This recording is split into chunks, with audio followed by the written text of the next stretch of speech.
Hey guys, jadi welcome back into my channel. Jadi hari ini adalah hari liburan aku.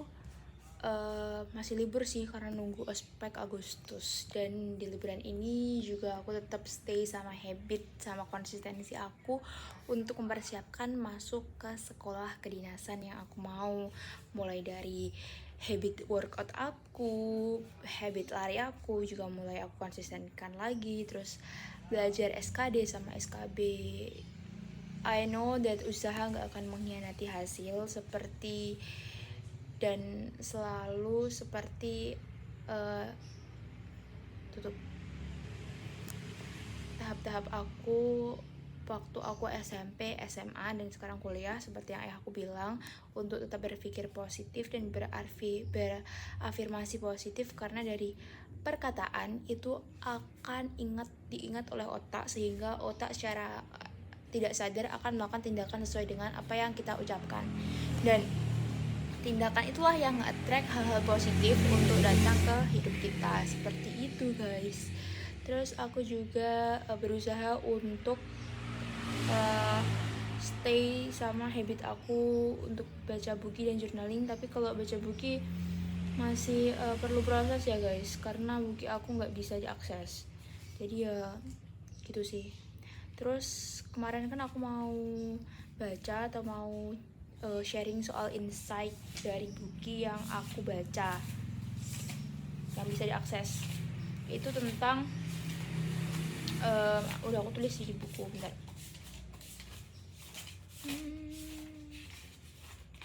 Negotiation agreement without giving in. What is it mean guys? Jadi maksudnya itu adalah cara kita bernegosiasi ketika terjadi sebuah konflik agar kedua belah pihak itu mendapatkan hasil yang memuaskan gitu. Jadi kuncinya adalah memperlakukan partner negosiasi kita itu sebagai kolaborator dan tetap fokus pada tujuan utama kita untuk memecahkan masalah yang ada.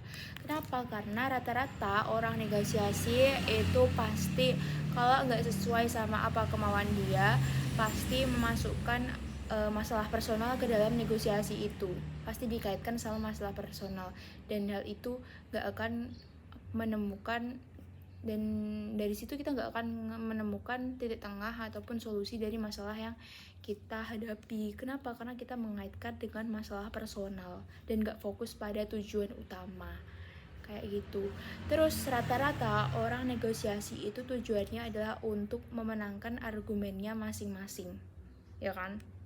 Nah, hal itulah yang membuat negosiasi itu kadang nggak berjalan sesuai yang diharapkan, karena sama masing-masingnya itu mempertahankan egonya masing-masing.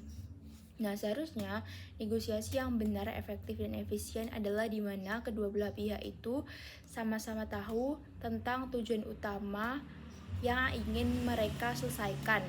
Kemudian mereka sama-sama menurunkan ego untuk mencari solusi yang namanya win-win solution, di mana solusi bijak yang menghasilkan keputusan yang memuaskan bagi kedua belah pihak. Di buku ini dijelaskan dari riset Harvard University tentang tujuan utama dari sebuah negosiasi adalah untuk mendapatkan hasil yang bijak dari cara yang efektif dan komunikasi yang ramah. Sedangkan rata-rata kalau negosiasi sudah membawa ranah personal, itu nggak akan menggunakan bahasa yang ramah, malah akan menggunakan bahasa-bahasa yang cenderung kasar dan menyudutkan salah satu pihak atau pihak lainnya.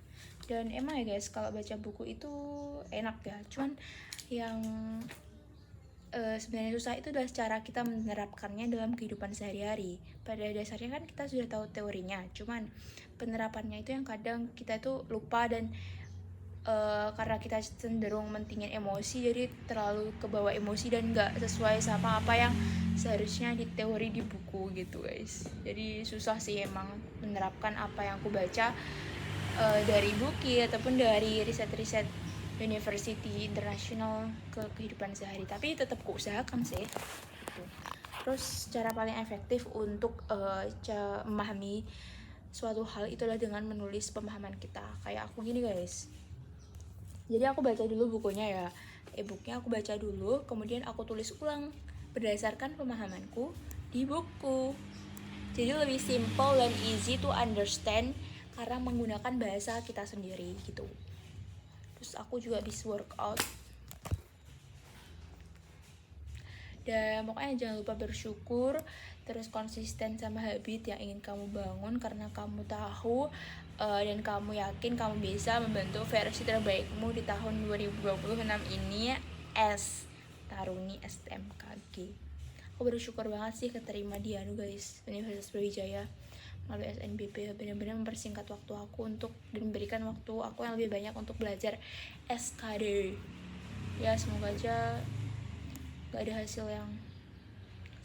hasilnya sesuai dengan usaha aku dan ekspektasi aku, ya Allah, amin. Jangan lupa bersyukur guys, karena dengan kalian bersyukur Allah akan menambah nikmat kalian, dan that's real and fact. Bye, love you all.